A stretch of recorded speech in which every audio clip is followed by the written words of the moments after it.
تخيل انك بتعمل تطبيق وكل مرة تغير لون او خط لازم تعدي على كل ويدجت وتعدلها يدوي. طب ايه رأيك لو اقولك انك تقدر تتحكم في شكل التطبيق بالكامل من لون الزرار لستايل الخط للدارك مود من مكان واحد بس؟ كتير من الناس في بداية تعلمهم لفلاتر بيبدأوا يحددوا الألوان والخطوط جوه كل ويدجت لوحدها، يعني الزرار بلون وتكست بلون تاني وباك جراوند مختلفة. طب لما تحب تغير السيم أو تطبق الدارك مود هتلاقي نفسك محتاج تغير كل حاجة يدوي، وده مش بس بيتعبك، لأ ده بيخلي كمان الكود عشوائي ومش هتقدر تستخدمه فيما بعد. طب الحل ان فلاتر مديك حاجة اسمها السيم داتا، ودي أداة بتخليك تتحكم في شكل تطبيقك بالكامل من مكان واحد بس، من ألوان الأزرار والنصوص لستايل الأب بار للتكست سيم، كل حاجة. في الفيديو ده هشرح لك كل حاجة عن السيم في فلاتر، وهنطبق عملي باستخدام الكيوت علشان نخلي التطبيق يبدل تلقائي ما بين الدارك مود واللايت مود، وكمان تقدر تشتغل على السيستم ديفولت الخاص بالجهاز بتاعك، وكل ده هنطبقه بطريقة منظمة بشكل احترافي. معاكم محمود كمال، ويلا بينا نبدأ. دلوقتي يا صديقي هنعرف مع بعض ازاي نتحكم في السيم الخاص بالابليكيشن كله من خلال السيم داتا. اول حاجة هنيجي على جزء الماتيريال اب. في جزء الماتيريال اب ده عندنا ارجمنت اسمه سيم. في الارجمنت اللي اسمه سيم ده بيكون طالب مني اوبجكت من السيم داتا، فانا هقول له سيم داتا. السيم داتا ده بقى عندي، لو تلاحظ ان عندي ارجمنت كتيرة جدا اقدر استخدمها، وكل واحدة فيهم بتتحكم في جزئية معينة في السيم بتاع السكرين ديت على الابلكيشن كله. تمام. من ضمن الحاجات ديت عندي حاجة اسمها سكافولد باك جراوند كلر. انا دلوقتي عامل سكافولد معينة، فالسكافولد ديت اقدر اتحكم في الباك جراوند بتاعها من خلال الابلكيشن كله. فانا اقول له كلرز مثلا، احدد ان الكلر ده اقول له كلرز دوت مثلا ريد مثلا. تمام. دلوقتي اصبح ايه؟ دلوقتي لما انا اعمل سيف للكود ده مثلا هلاقي ان اتغير عندي الباك جراوند الخاصه بالسكافولد في الابلكيشن ككل، اتغيرت اصبحت ريد. تمام. طب انا دلوقتي عايز اتحكم في الاب بار سيم. انا دلوقتي عندي اب بار مثلا معينه، لو تلاحظ ان انا هنا عندي اب بار فيها تايتل اسمه سيم سين فلاتر، فانا عايز اتحكم في الكالر بتاعها. هو الديفولت بتاعها في اللايت مود بيكون ابيض، فانا دلوقتي عايز اتحكم في السيم ده او في اللون ده. فانا دلوقتي هاجي مثلا في جزء السيم اللي عندي ده واقول له في حاجه اسمها الاب بار سيم يا باشا. اقول له الاب بار سيم. الاب بار سيم ديت بتاخد مني، بتكون عايزه مني اب بار سيم. في الاب بار سيم اقول له مثلا باك جراوند كلر، اقول له ان الباك جراوند كلر ديت اقول له ايه، بدل ما هي وايت انا اقول له بلو، فانا اقول له كلرز مثلا دوت بلو مثلا. فلما اسيف الاقيها اتغيرت، وهكذا بقى اقدر اعمل مع اي حاجه. ممكن اعمل مع الستايل، اقول له ان الستايل بتاع الايه بتاع الاب بار ده حاجه معينه، ستايل معين. فانا اقول له دلوقتي مثلا ان الستايل بتاع التايتل ده اقول له تايتل تكست ستايل، تايتل تكست ستايل بتاخد مني تكست ستايل. في التكست ستايل ده اقول له مثلا هي هنا لونها بلاك، فانا اقول له ايه، اقول له انها تكون وايت. ولما اعمل سيف كده هتلاحظ ان اللون ده اتغير واصبح وايت، وهكذا كل حاجه في الابليكيشن تقدر تتحكم فيها من خلال السيم داتا. تمام. طب انت دلوقتي خلاص عملت ايه؟ عملت السيم داتا وظبطت كل حاجه في الابليكيشن. انت دلوقتي عايز تضيف سيم تاني، يعني انت دلوقتي عندك لايت مود، عايز تضيف الدارك مود. ففي حاجه تانية عندنا في جزء السيم ده في اللي هو في الماتيريال اب، يعني حاجه عندنا اسمها الدارك سيم. في الدارك سيم ديت برضو بتكون نفس النوع، هي زي السيم بالظبط. تمام. بس هي الفايده منها ان انا اقدر اضيف من خلالها سيم تاني للابلكيشن، بدل ما يكون عندي سيم واحد اللي هو اللايت مود مثلا يكون عندي اتنين، وهو اللايت مود والدارك مود. فهي برضو بتكون عايزه اوبجكت مني من السيم داتا. في السيم داتا مثلا اقول لها ان ايه، ان السكافولد باك جراوند هتكون مثلا بلاك، فالسكافولد باك جراوند هتكون بلاك مثلا. فانا دلوقتي مثلا لو عملت سيف مثلا زي كده هلاقي ان الباك جراوند بتاع السكافولد اتغيرت. طبعا باقي الحاجات اتغيرت مثلا زي ايه، زي التايتل تكست ستايل هنا متحدده مثلا في الدارك سيم وايت، فهتلاقي انها اتغيرت. وكذلك مثلا في الباك جراوند متحدده انها جري 900، فهتلاقيها اتغيرت على الاساس اللي انت محدده ده. تمام. طب انا دلوقتي خلاص اصبح عندي اللايت مود والدارك مود. المفروض ان انا هعمل ايه الخطوه اللي بعد كده ان انا هعمل توجل، ان انا هسويتش ما بين الحاجتين، ما بين اللايت مود والدارك مود. فانا عندي حاجه كويسه جدا اسمها السي مود، ارجمنت اسمه سي مود. السي مود ده بيكون طالب مني سي مود، يعني بياخد مني، اقول له ياخد مني سي مود دوت. انا طبعا عندي دلوقتي مثلا عندي 3 حالات، يعني انا دلوقتي عندي 3 حالات. الحاله الاولى مثلا ان انا يكون عندي الابلكيشن ده شغال على اللايت مود، تمام. طب الحاله الثانيه، لحظه، ماشي، ده اول حاجه اللايت مود، تمام. دلوقتي تاني حاجه عندي وهي ان انا يكون عندي دارك مود. طب تالت حاجه وهي الديفولت سيستم. ايه هو الديفولت سيستم ده؟ يعني معناها ان انا لو فاتح الابلكيشن، انا فاتح محدد في الموبايل بتاعي عموما ان انا شغال على الدارك مود، فالابلكيشن هيكون على الدارك مود. طب لو انا محدد ان انا لايت مود، هيكون الابلكيشن هيشتغل على اللايت مود. هو ده السيستم ديفولت مود، تمام. فانا عندي الثلاث حالات دول اللي انا بشتغل عليهم. فاول حاجه مثلا دلوقتي انا اقول له دلوقتي ان السي مود ده دوت، مثلا هقول له دارك، فهو كده اصبح السيم ده اتغير على اساس ان هو دارك. طب انا لو عايزه لايت فانا هقول له لايت، تمام، فيتحول يصبح لايت. طب دلوقتي انا عايز اشتغل على السيستم، فانا هقول له مثلا سي مود دوت سيستم. الاحظ ان السي مود دوت سيستم شغال معايا على الدارك. ليه شغال معايا على الدارك؟ لان انا لو جيت على الايميليتور مثلا كده وشفت السيم اللي شغال بيه، هلاقي ان الدارك مود معمول لها اون، يعني متفعله. طب انا لو لغيتها دلوقتي، يعني خلاص كده اصبحت اوف، وجيت بقى شلت البتاعه ديت، فهلاقي ان شغال معايا على اللايت مود، يعني كان شغال معايا على الدارك مود. فهي اذا السيستم بتتحكم في السيستم بتاع التطبيق من خلال السيستم بتاع الموبايل، تمام. النهارده بقى عايزين نشوف الكود ده كله ونظبط الدنيا دي كلها من خلال ايه؟ من خلال حاجتين. الحاجه الاولى مثلا ان انا اشتغل اعمل كيوبت معين. الكيوبت ده هيسهل عليا ان انا اعمل توجل او سويتش ما بين الدارك مود واللايت مود. تاني حاجه عندي وهي ان انا هستخدم الشيرد بريفرنسز علشان اسيف المود اللي اشتغلت عليه.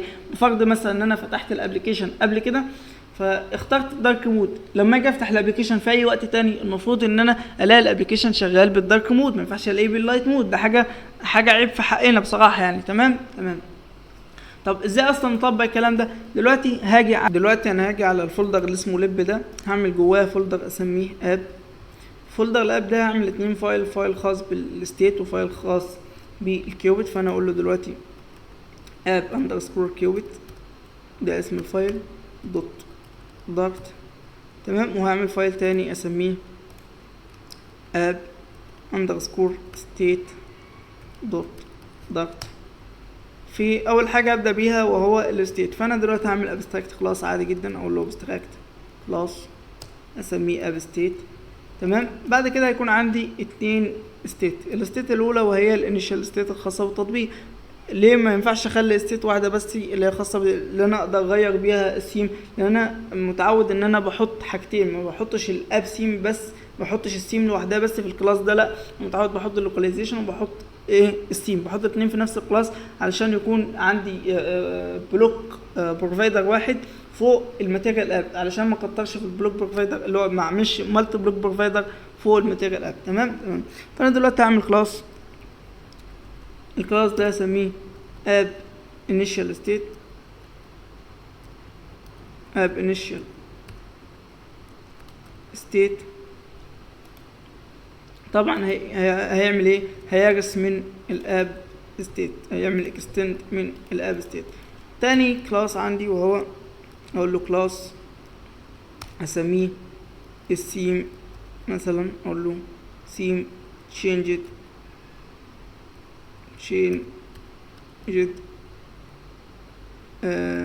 state، مثلا state، تمام. وده برضه هيكستند من الاب ستيت، تمام.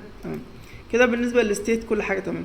المفروض بقى ان انا دلوقتي اعمل ايه؟ المفروض دلوقتي ان انا ادخل على جزء الكيوبت واعمل الكيوبت اللي عندي. فانا اقول له كيوبت، اعمل كيوبت. الكيوبت ده هيكون اسمه اب كيوبت. الاب كيوبت ده طبعا هعمل امبورت للكيوبت، انا مستخدم الفلاتر بلوك اللي هي الكيوبت، فهعمل امبورت. هعمل امبورت برضه للستيت اللي هو الاب ستيت يعني.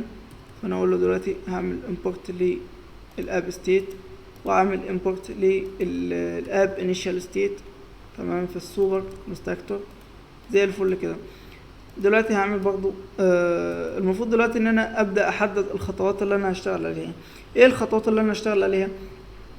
اول خطوه وهي ان انا خلاص لما اضغط على اللايت مود زي كده او الدارك مود او السيستم، المفروض ان انا اختار السيم اللي انا بضغط على الزرار بتاعه مثلا، او على حسب لو انا عامل سويتش فيها لايت مود ودارك مود بس، فعلى حسب ما بفتح السويتش او بقفل السويتش وهكذا. فانا اول حاجه دلوقتي ان انا هعمل سيلكت، اقول له هعمل سيلكت سيم. تمام. السيلكت سيم طبعا احنا قلنا ان انا محدد 3 انواع، الثلاث انواع دول وهما ايه؟ اللايت، اقول له اللايت والدارك مثلا، اللايت والدارك والسيستم. دول الثلاث انواع اللي انا بشتغل عليهم، الثلاثه مود اللي انا شغال عليهم. فالمفروض ان انا لما اعمل سيلكت سيم هبعت سيم من الثلاثه دول. تمام. ما ينفعش ابعت حاجه تانية. فاصبح عندي الثلاث قيم دول هما 3 قيم ثابتين. فعلشان الثلاث قيم دول ثابتين وانا ممكن اتشيك عليهم بعد كده، فانا بفضل ان انا اضيف الثلاث قيم دول في انم. فانا هعمل انم، اقول له انم مثلا، اسمي الانم ده سيم مود ستيت مثلا، اقول له سيم مود ستيت. سيم مود ستيت ده طبعا هياخد مني القيم ديت هتكون ايه؟ هتكون اللايت والدارك والسيستم. تمام كده اول حاجه. تمام. فالمفروض دلوقتي ان انا ايه عندي دلوقتي؟ ان انا عندي انم. الانم ده الميزه فيه او هو داتا تايب اصلا بستخدمها علشان اخزن قيم ثابته، اقدر من خلال القيم ديت اتشيك عليها، اعمل كونديشنز او اي حاجه من خلال بدل ما اكتب اي قيمه غلط. يعني بدل ما اكتب مثلا كلمه لايت او دارك او سيستم اي حاجه غلط، فالكونديشن هيطلع معايا نتائج غير اللي انا متوقعها، ففي الحاله ديت مش صح. الصح ان انا استخدم الانم. تمام. تاني نقطة قلنا ان احنا نعملها بقى، وهي ان انا اعمل جيت للستيم ده. انا خلاص عملت سيلكت الستيم، فالمفروض الستيم ده هيسمع في الابلكيشن كله. فالمفروض ان انا يكون عندي ميثود بتعمل جيت للستيم ده على حسب الستيم اللي انا عملت له سيلكت. فتاني حاجة هقول لك ان انا هعمل ميثود اسميها جيت، هعمل ميثود اسميها جيت سيم. الجيت سيم دي طبعا المفروض هتعمل ايه؟ المفروض بتجيب سيم معين، السيم ده لازم يكون سيم مود. ليه؟ لان انا قلت علشان اقدر اسويتش ما بين سيم والتاني والكلام ده لازم اتحكم بيها من خلال حاجه اسمها السيم مود. السيم مود ده عندي قلنا الثلاث حالات اللي هو السيستم واللايت والدارك. تمام. فانا كده الميثود اللي هعملها هتكون من خلال ايه؟ هتكون التايب بتاعها سيم مود. فانا لو جيت انا هكتبه اقول له ان التايب ديت خلي بالك هتاخد التايب بتاعها هيكون ايه؟ هيكون سيم مود. تمام. ثالث خطوه بقى، وهي ان انا دلوقتي خلاص دخلت الابلكيشن قبل كده، اخترت الدارك سيم، فالمفروض لما اجي افتح الابلكيشن في اي وقت تاني يفتح معايا على الدارك سيم. فثالث خطوه المفروض ان انا اسيف السيم اللي انا اخترته. لما عملت سيلكت سيم اسيف بقى السيم ده. فديت هقول له ان انا هعمل ايه؟ اقول له ان الخطوه الثالثه ان انا اعمل سيف للسيم. وطبعا قلنا في البدايه ان احنا هنستخدم الشيرد بريفرنسز علشان نسيف السيم ده، لان الداتا بتاعت السيم هي كي وفاليو، فداتا بسيطه جدا، فمش محتاج يستخدم ليها اي حاجه تانية زي مثلا هايف او سكيو فلايت او اي حاجه زي كده. لا، هي داتا بسيطه فبستخدم ليها الشيرد بريفرنسز. وكذلك مش داتا حساسه علشان استخدم في الاتاك سكيور ستورج، وده طبعا كان محتوى الفيديو اللي فات يعني. تمام. دلوقتي قلنا الثلاث خطوات اللي انا او الثلاثه ميثود اللي انا هشتغل عليهم. الميثود الاولى اللي هي السيلكت سيم، ثاني ميثود اللي هي الجيت سيم، ثالث ميثود وهي السيف سيم. خلينا نبدا باول ميثود. اول ميثود وهي ان انا هعمل سيلكت للسيم ده. فانا اقول له والله ان انا هعمل لك ميثود التايب بتاعها يكون فويد، هسميها مثلا سيلكت سيم. سيلكت سيم. السيلكت سيم ديت انا دلوقتي خلاص هعمل سيلكت سيم، فالمفروض السيلكت السيم اللي انا هختاره ده المفروض ان انا هبعته في الميثود ديت. فانا دلوقتي هقول له ان انا هستخدم السيم مود ستيت. ابعت لك يا باشا سيم مود ستيت، هسميه السيم، المفروض بقى ان السيم ده لما ابعته اخلي يكون عندي اصلا current سيم. الكرنت سيم ده اخليه بيساوي السيم اللي هبعته. يعني انا اصلا في البدايه اول ما افتح الابلكيشن لازم يكون عندي سيم. فانا كده هعمل ايه؟ هعمل فاريبل من النوع السيم مود ستيت هسميه current سيم. اقول له هنا بره الميثود اللي هي اسمها سيلكت سيم ديت قبلها مثلا ولا حاجه اعرف ايه؟ اعرف فاريبل اسميه current سيم. السيم ده اللي هيفتح بيه الابلكيشن في اول مره انت هتفتح بيها الابلكيشن. تمام. فانا اقول له ان الكرنت سيم ده في البدايه هيكون ايه، هيكون القيمه بتاعته هعمل له انيشاليز بالسيستم، اقول له سي مود ستيت دوت سيستم، ده البدايه، لان انا لو فتحت الابلكيشن لاول مره فانا مش محدد اذا كنت لايت ولا دارك، فهو المفروض بيشتغل على السيستم بتاع الجهاز، فانا اقول له ان السي مود دلوقتي هيكون سيستم. تمام. دلوقتي بقى في الايه، في الميثود اللي اسمها سيلكت سيم، المفروض دلوقتي ان انا سيلكت سيم فاخلي القيمه اخلي القيمه اللي انا هبعتها ديت ابعتها لمين، ابعتها للكرنت سيم، فانا اقول له ان الكرنت سيم اللي الابلكيشن هيشتغل عليه هي القيمه اللي انا هبعتها لك اللي هي ايه، اللي هي السيم، فانا اقول له ان الكرنت سيم بيساوي السيم. ما اعرفش كلامي سريع ولا لا، بس كده اعيد على الموضوع ده ثاني في الاخر يعني. تمام. فانا اقول له ان الكرنت سيم دلوقتي بيساوي السيم. تمام. بعد كده المفروض ان انا هبدا اعمل ايه، هعمل ايمت للستيت ديت، فانا اقول له ايمت دلوقتي الستيت اللي عندي اسمها، اقول له ان الستيت اللي عندي اسمها السيم تشينجد ستيت. تمام كده اول خطوه بالنسبه لي خلص، اول حاجه بالنسبه لي ضن. تاني حاجه وهي ان انا اعمل جيت للسيم ده، قلنا ان الجيت للسيم ده هرجع سيم مود، فخلاص ده كده التايب بتاعي هيكون سيم مود اللي هو التايب اللي انا هعمل بيه الميثود ديت، فانا اقول له هترجع سي مود، فانا دلوقتي اقول له سي مود، هعمل ميثود اسمي الميثود ديت جيت سيم. الجيت سيم دي هتاخد حاجه؟ لا هي مش هتاخد حاجه، هي هتعمل ريتيرن لمين، هتعمل ريتيرن للسيم مود، فالسيم مود ده خلاص انا هعمل ريتيرن. طب انا عايز اتشيك علشان اعمل ريتيرن لسيم مود معين، انا قلت طبعا ايه ان الانام مستخدمين علشان كده ان انا اقدر اعمل تشيك بكل سهوله، فانا دلوقتي اقول له ايه، اقول له دلوقتي ان انا عايز استخدم سويتش. طبعا انا عملت امبورت الاول للسي مود، فانا اقول له دلوقتي ان انا هعمل سويتش ستيتمنت مثلا، السويتش ستيتمنت ديت هبعت لك الكرنت سيم. تمام. انت هتتشيك على الكرنت سيم ديت، هتشوف يا باشا الكرنت سيم اللي عندك ديت لو الفاليو بتاعتها، يعني لو الكيس ديت كانت مثلا سي مود ستيت، اقول لك ان الكرنت سيم ديت لو كانت بتساوي السي مود ستيت دوت لايت، فالمفروض ان انت هتبدا تعمل ايه، تعمل ريتيرن للسي مود دوت لايت. تمام. طب لو كانت السي مود ستيت دوت دارك، لو كانت دارك السي مود ستيت اللي عندي في الكيس اللي عندي كانت دارك، فالمفروض ان انت هتعمل لي ريتيرن للسي مود دوت دارك، وهكذا برضو لو كانت سيستم، يعني في الكيس الثالثه وهي لو كانت سيستم مش محتاجين الديفولت ديت، فانا بقول له دلوقتي لو كانت السي مود ستيت دوت سيستم، فانت المفروض هتعمل ريتيرن للسي مود دوت سيستم. تمام. فكده تاني حاجه ضمن، وهي ان انا عملت ميثود اسمها السي مود بتتشيك، بتشوف في السويتش اللي عندي لو كانت الكيس ديت، لو كانت الكيس بتاعه الكرنت سيم بتساوي كرنت سيم سي مود ستيت دوت لايت، فالمفروض بتعمل ريتيرن لسي مود دوت لايت، وهكذا مع الاثنين كيس التانيين اللي هو الدارك والسيستم. كده اول حالتين. تمام.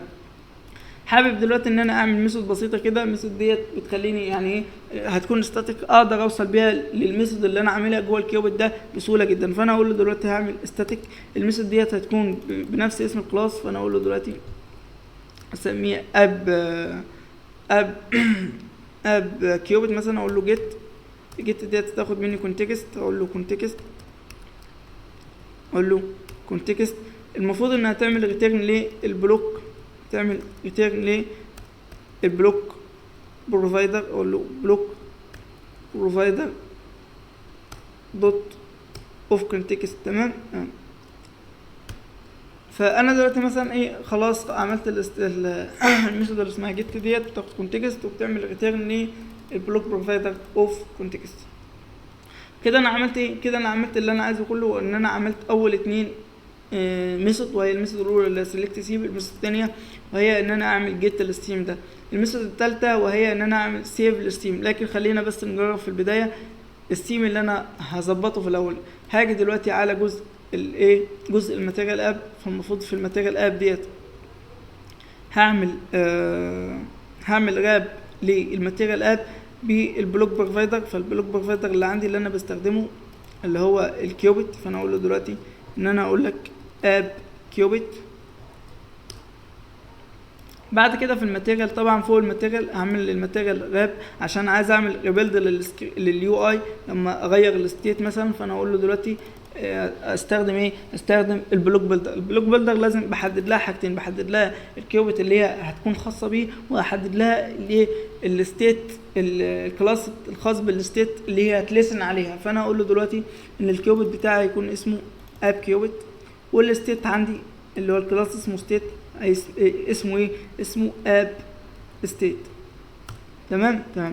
فكده المفروض ايه؟ كده المفروض ان انا عملت كل حاجه. كل اللي انا عايزه بس وهو ان انا اجيب الميثود اللي اسمها اب كيوبت.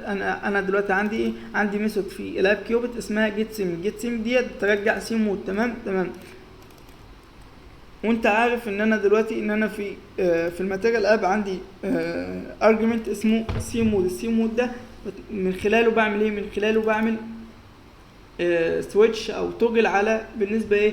لسيم معين، لمود معين. فانا دلوقتي بدل ما اقول له سيم مود دوت سيستم او اثبتها مثلا للايت او دارك او حاجه زي كده، لا انا هجيب ايه؟ هجيب الميثود اقول له ان انت دلوقتي هتكون اب كيوبت، اقول له اب كيوبت دوت جيت دوت ايه الجيت سيم. فانت دلوقتي كده السيم اللي انت هتجيبها، السيم اللي انت هتجيبها دلوقتي من الكيوبت ديت اذا كانت لايت او دارك او سيستم، على اساسها هتتغير في الابلكيشن كله، لان انا بستخدمها في الماتيريال اب. تمام كده كل حاجه تمام. فالمفروض ان انا هعمل ستارت الابلكيشن مثلا دلوقتي ونجرب نشوف الكلام عليه.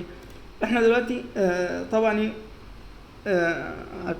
نلاحظ ان احنا شغالين على اليو اي. ما اتغيرش اليو اي بتاعنا لايت. ليه اليو اي بالنسبه له شغال لايت؟ لان دلوقتي احنا قلنا ان الكرنت ستيت بالنسبه لي هتكون سيستم. فانا لو جيت هنا على الموبايل اللي هو الايميليتور ده هلاقي ان الدارك مود مش متفعله. اذا انا كده فين؟ انا كده في اللايت مود. فانا اللايت السيستم بتاعي اصبح لايت مود، فانا شغال على اللايت مود. طب انا دلوقتي لو دوست على ايه؟ الدارك مود،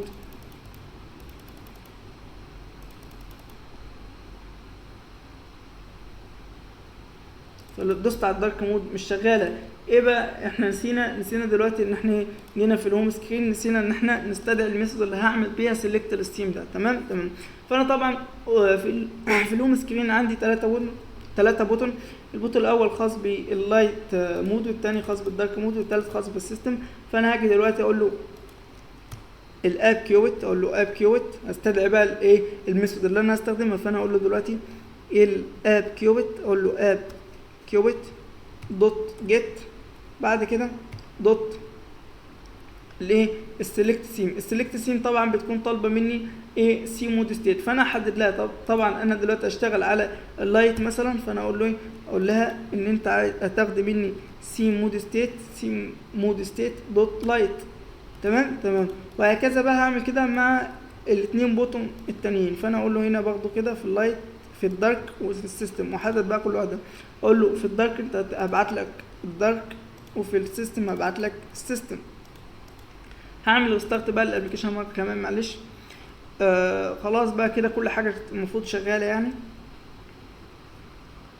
ده كده عمل ريستارت. فالمفروض دلوقتي ان انا كده عملت لايت سيم فشغال في لايت سيم. طب لو عملت دارك سيم الابلكيشن قلب معايا على الدارك سيم. طب لو عملت السيستم فالسيستم طبعا قلنا ان هو شغال في اللايت سيم لان انا مش فاعل الدارك سيم. طب انا دلوقتي كده مفعل ايه؟ مفعل السيستم. طب انا دلوقتي لو جيت هنا في الايه؟ في الموبايل او في الايميليتور اللي شغال عليه وخليت الدارك سيم اون، يعني كده الدارك سيم شغاله، هلاقي ان الابلكيشن تلقائي اتغير وبقى شغال على الدارك سيم. لكن هتلاحظ بقى ان انا دلوقتي لو عملت ريستارت الابلكيشن، قفلت الابلكيشن وفتحته تاني، هيشتغل معايا ايه؟ هيشتغل معايا على الحاجه اللي كنت محددها اخر مره. الحاجه اللي كنت محددها اخر مره وهي ايه؟ السيستم لان هي الديفولت بالنسبه لي، لان انا مش مثبت مثلا الدارك او اللايت. يعني انت لو تلاحظ مثلا دلوقتي ان انا كنت مثبت ايه؟ كنت مثبت اللايت، والايميليتور عندي بالنسبه لي هو الدارك. تمام. فهتلاحظ ان ايه؟ هتلاحظ ان شغال معايا على الدارك. لو انا عملت ريستارت تاني تلاحظ ان الابلكيشن بيشتغل معايا على الدارك، مع ان انا المفروض ان انا كنت محدد اللايت. ليه بقى؟ لان انا مش مسيف الكيس ديت، مش مسيف ان المود بتاعي هيكون لايت. فديت بقى الخطوه الثالثه. هاجي في الكيوبت هنا هعمل ايه؟ هعمل ميثود دلوقتي. الميثود ديت هتسيف لي، المفروض ان انا هعمل بيها زي نظام لوت، ان انا هجيب الداتا المتسيفه في الايه الكاش هيلبر. فانا دلوقتي عندي كاش هيلبر. طبعا قلنا ان انا بستخدم الشيرد بريفرنس باكج ديت علشان اخزن بيها ايه السيم مود ده. فانا دلوقتي عندي فولدر اسمه كاش، في الفولدر اسمه كاش ده عندي فايل اسمه كاش هيلبر. الفايل اسمه كاش هيلبر ده بستخدم فيه السنجلتون باترن، وقلنا ده علشان ان انا اقدر اعمل انستنس واحد، تمام، والانستنس ده يفضل شغال معايا طول ما الابلكيشن شغال، علشان ده بيساعدني ان انا ما افقدش داتا. تمام. بعد كده قلنا ان انا دلوقتي عندي ميثود اللي هي اسمها انيشال ديت، اللي هي الانت ديت، ان انا بعمل انيشالايز لانستنس معين من الشيرد بريفرنسز علشان اقدر استخدم باقي الميثود الخاصه بالشيرد بريفرنسز.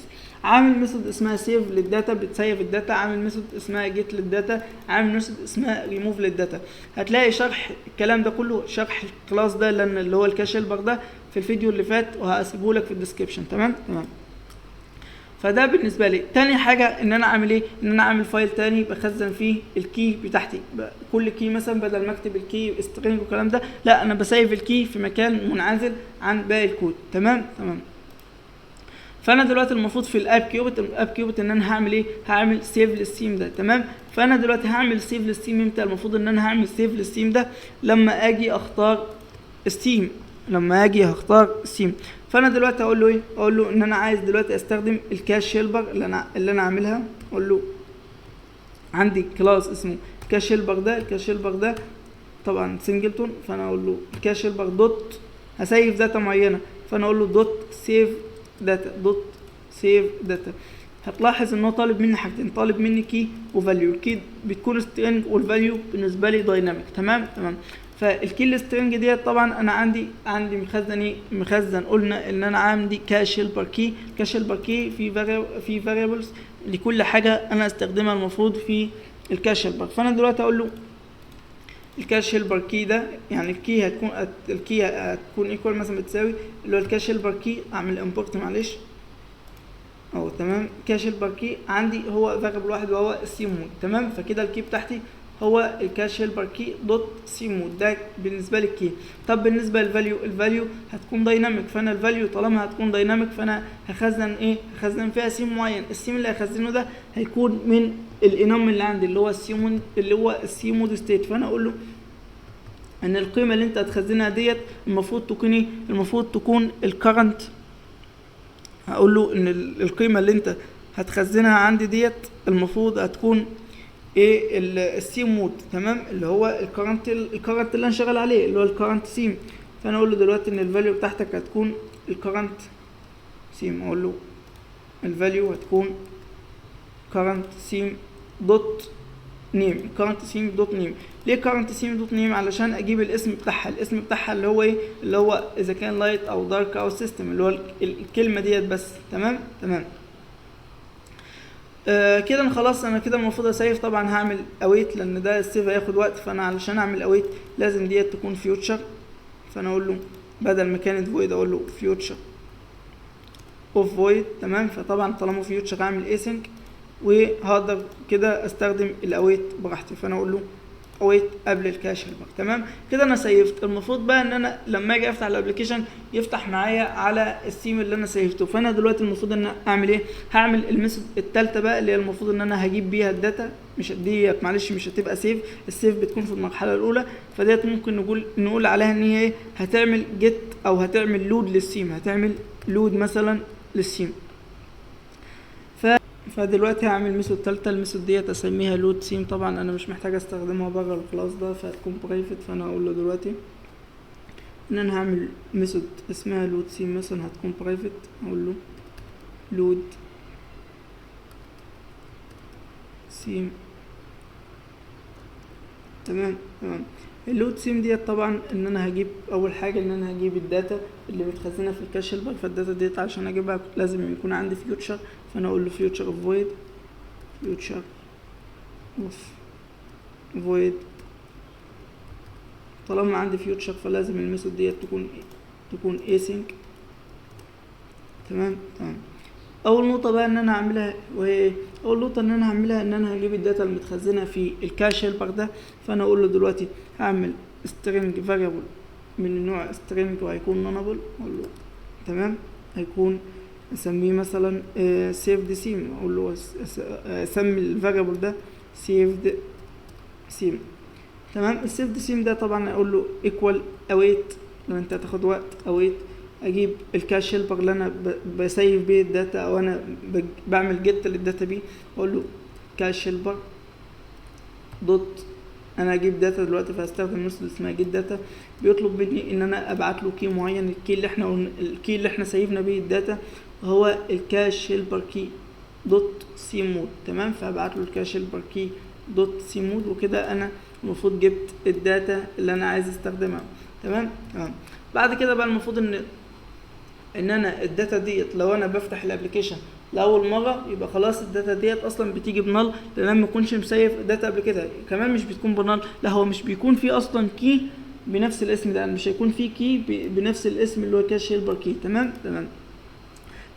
في فرق كبير ما بين ان انا الداتا بتاعتي بنال، وفي فرق تاني ما بين ان مفيش داتا متسجله بالاسم ده ككي يعني وكده. تمام.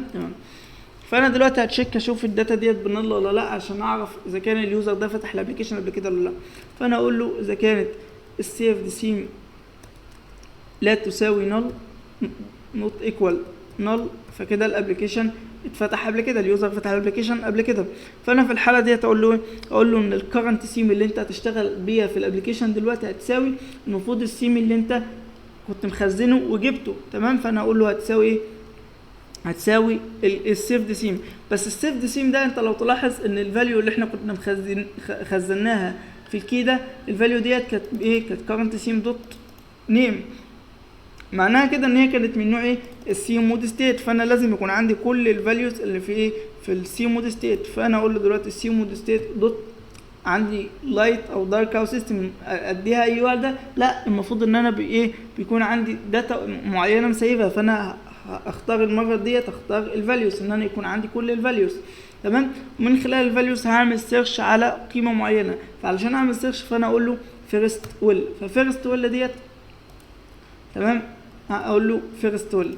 بعد كده في الفيرست ويل ديت هلاقيه بيقول لي ان انا اقدر استخدم حاجه اسمها الاليمنت. الاليمنت ده هو كل عنصر موجود في الفاليوز ديت. فانا اقول له مثلا لو كان الاليمنت اللي عندك ده دوت نيم الاسم بتاعه، لان انا طبعا مخزن ايه؟ مخزن ان الفاليو كارنت سيم دوت نيم. فانا اقول له لو الاليمنت ده دوت نيم ايكوال بيساوي السيفد سيم اللي انا مخزنه، السيفد سيم الداتا اللي انا جبتها، الداتا اللي انا كنت مخزنها وجبتها. تمام. في الحاله ديت ايه؟ هخليه يساوي السيفد سيم. طب في حاله ثانيه، والحاله الثانيه ان لا، الداتا اللي انا كنت مسيفها مش هي نفسها اللي في الاليمنت، يعني مش موجوده في ضمن الفاليوز ديت، او مش موجوده ضمن الاليمنت نيم. فانا في الحاله ديت عندي حاجه استخدمها اسمها اور إلس، يعني اقول ان في اي حاله غير ديت، في الحاله ديت هعمل ايه؟ الحاله ديت ان انا اشتغل على القيمه الديفولت. القيمه الديفولت بالنسبه لي اللي هي السي مود ستيت دوت سيستم. تمام. دي القيمه الديفولت اللي هي كنا مسجلينها في الكرنت سيم في البدايه. لاحظ هنا ان الكرنت سيم في البدايه كان القيمه بتاعته عامل له انشالايز بالسي مود ستيت دوت سيستم.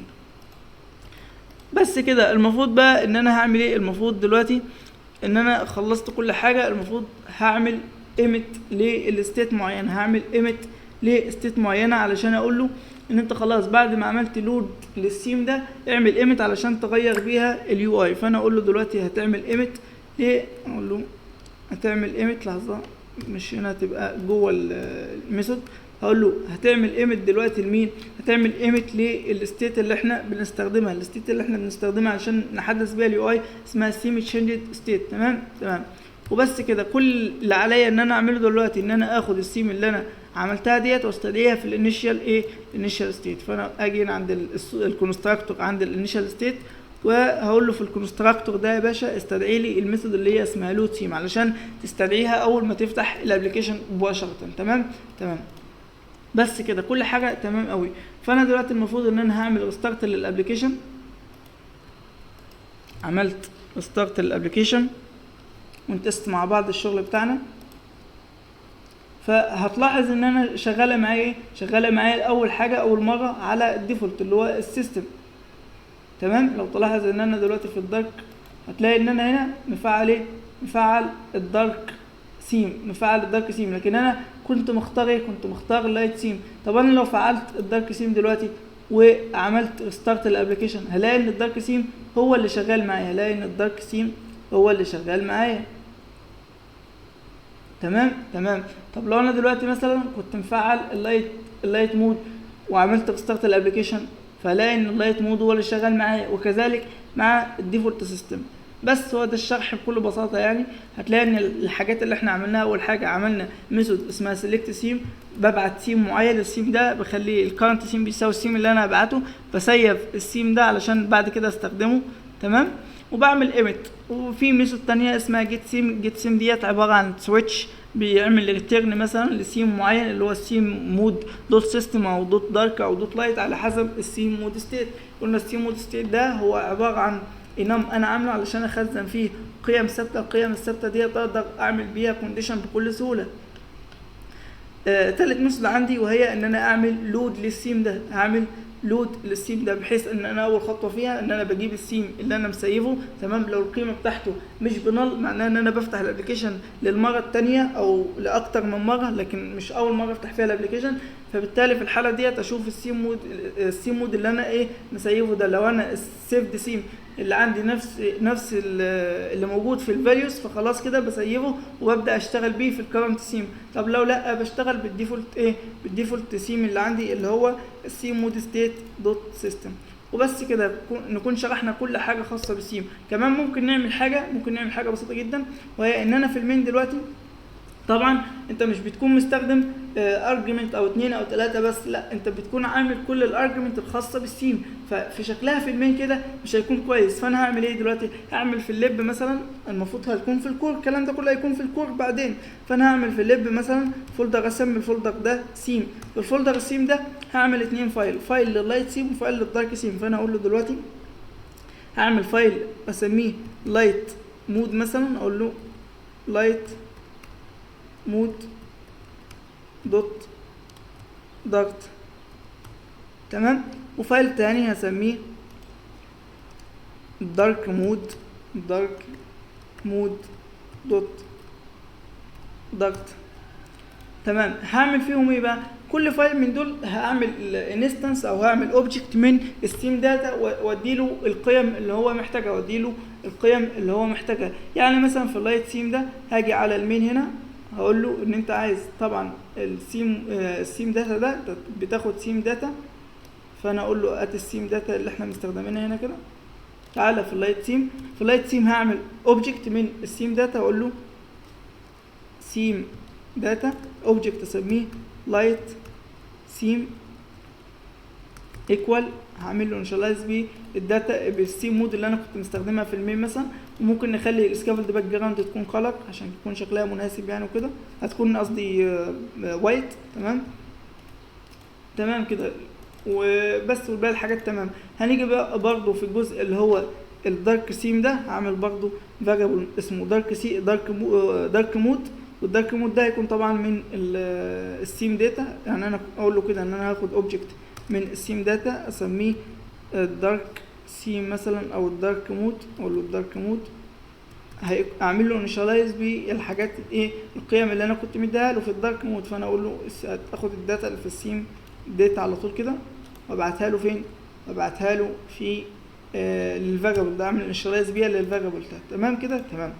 فاجي دلوقتي المفروض ان انا اعمل ايه؟ المفروض ان انا دلوقتي في المين بقى اشيل الحاجات اللي انا كنت كاتبها للسيم داتا ديت واستدعي الاثنين اوبجكت اللي انا عاملهم.